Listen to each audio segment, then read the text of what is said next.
Good morning, everyone. It's your boy, Ep.13, with another installment in my spoken word series. This will be episode 13.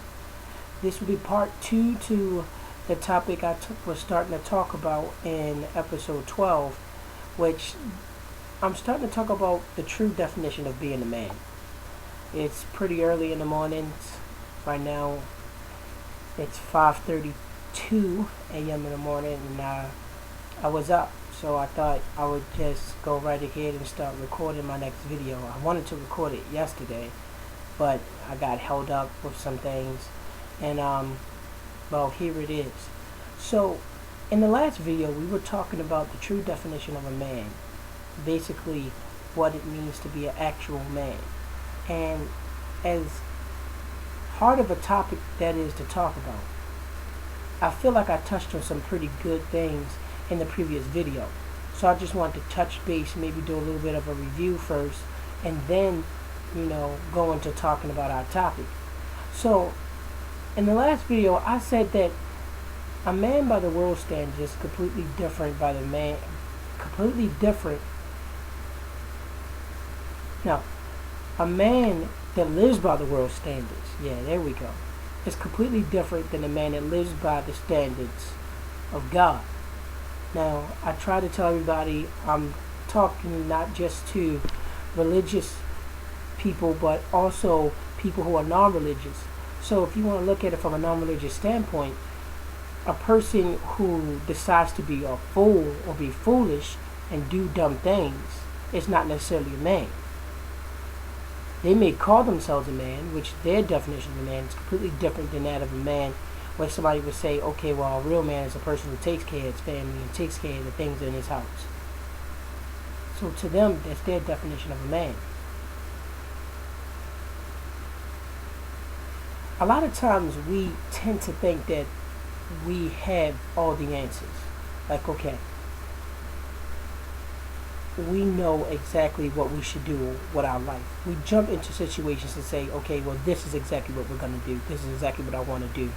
And I'm going to go ahead and do this. We make that conscious decision in our mind and say, okay, well, we've finally come to this point where we're going to go right ahead and do it.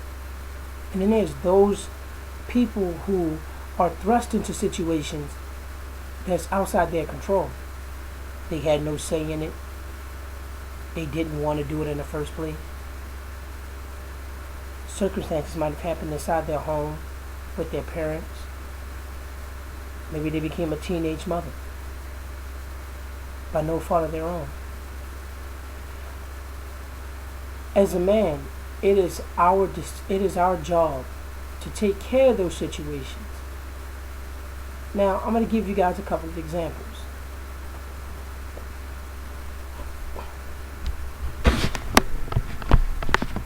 Okay, so let's say, for example, you find out one day that your 15-year-old daughter is pregnant, and or she's having a child of some guy that she met in school, but he doesn't want to be the father. Well, as a man, it's your job to be that support for your daughter. You have to let her know that what she did was wrong, and at the same time be the support to say, okay, well, even though you made this mistake, as your father, I'm going to support you in everything that you need. See, by the world standard, you don't have to do that. According to what the world dictates to us, what society dictates to us, you don't have to do that as a man. You can say, well, you screwed around up there having sex. I don't have to support you. You're grown enough now. You want to be a grown woman? See, the world will tell you to go and throw a child like that away. Put your child like that to the side and say, hey, you know what? You made your mistake.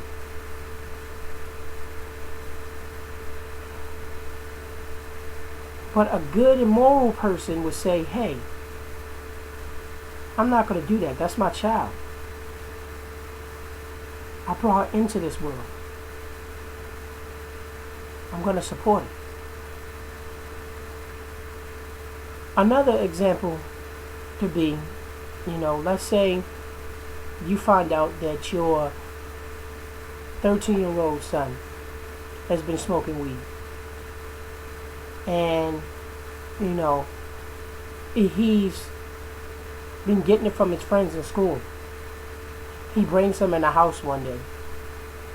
You're in his room and you're searching for a piece of paper, maybe a document that you accidentally left in his room. And you open the drawer and there you see a bag of marijuana.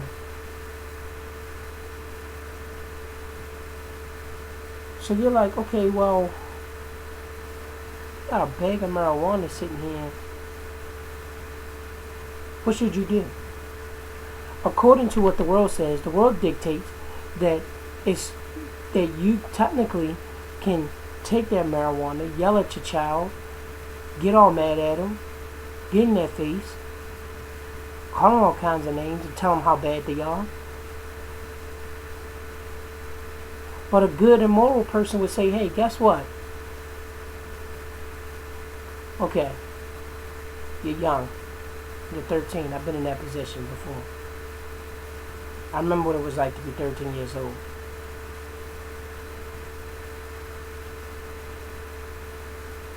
Teach them about what they shouldn't do.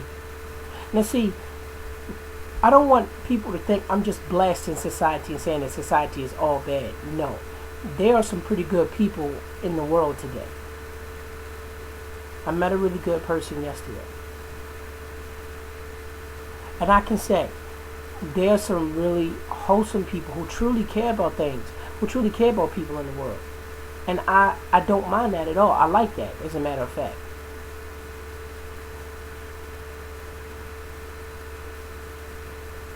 But we cannot turn our back on the fact that society is promoting negativity and promoting all these things that are wrong and saying it's okay to do that. Because see, there's always two sides to a coin. So it's not just heads. There's usually tails too. So,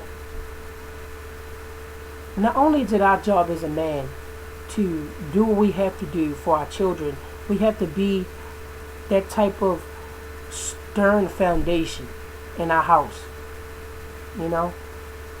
We don't just dictate to our kids what they should do with their life. As a man, you have to carry yourself a certain way from day one. You meet that girl, you tell her you love her, y'all get married. Right there, now that you're married to her, that's when it comes to being a man. That's when being a man comes in. You got to say, okay, I'm going to be the person that's going to let this woman know that I'm her best friend. Anybody she needs to talk to, whenever she feels sad, whenever she feels down, I'm going to be there for her. That's your job as a man, to do that. Now, there's some things that society says it's okay to do in marriage. And there's some things that you know for well common sense you shouldn't do in a marriage. But people do it anyway. You know why? Because society gives such a conflicting statement about what's right and moral to be done.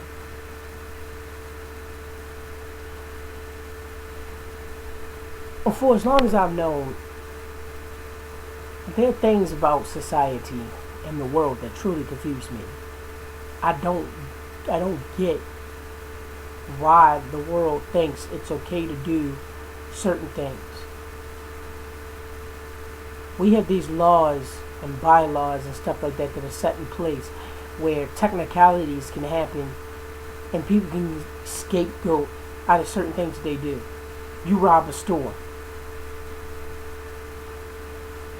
Oh, if you go into the store and if you actually leave them the money and you walk out the store with the merchandise, oh, then you pay for it. Did you give that money directly to the cashier and put it in the cashier's hand and the cashier put that money directly in the register? No, you walked up to the counter, dropped the money on the counter, and you walked out the store with the merchandise. Technically, that's still stealing. But there are laws that will say that it's not. And that's what confuses me about society. There's so many laws and things in place that you can easily get by and say, hey, you know what? I can easily do this.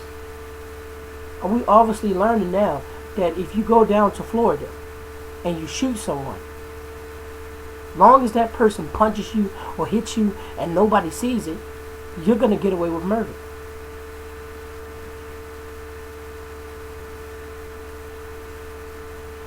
If you become rich and famous and you don't want to pay your taxes, you'll serve a lesser sentence than that of a normal person. Why? Because you're rich and you're famous. I feel like the main people who need to stand up in today's society are grown men. We need to stand up and we need to speak out and say, hey, you know what? This is wrong. There's so many things that I think people get confused about that whole being a grown man thing. It's misconstrued. They think that, oh, a grown man is supposed to be this rough, tough type person. I'm soft. I will say that. I really am. Well, I am now. I didn't used to be. I was a kid and I was tough. But as a grown man, I'm soft. But does that mean that I'm going to allow you to put your hands on my lady? That I'm going to allow you to mess with my kids? No. I will defend them. Now, it's not just a man's job to just be that disciplinarian type role, but you also have to be that loving type role. Men, we need to show these kids out here we care. We need to be that loving type person towards our wives or our girlfriends. We need to be that type of person that says, okay, I'm tough, but at the same time I'm also caring and kind. There are too many grown men in this world who believe that a quick slap across the face or a fist to your face and knock your teeth out is the answer to everything. No, violence never solves anything. It only makes things worse. Now see, I could go on all day talking about, what society's definition of a man is. And I really haven't given too much keys about what God sees a man doing. And I know people really don't want to hear it, but the truth is that there's a clearer definition of what a man should do in the Bible than it is in the world. We're supposed to be supportive, caring, loving. We're supposed to be stern, firm. We're supposed to be the ones that hold our household together and don't let it fall. So let me ask you today, are you a real man? Or are you just some person who assumes the title of a man just by technicalities? I can say this for sure. I'm a man. I'm a real man by God's definition. But by the world's definition, I'm not. I'm still a boy. Because the world would rather see you with a nice house, a nice car. They would see you with all those materialistic things. I don't need materials. As long as I have God, a loving woman by my side, and a nice family, I'm good. I don't need those materials. Those materials will provide themselves in due time. So, today I pose this challenge to you.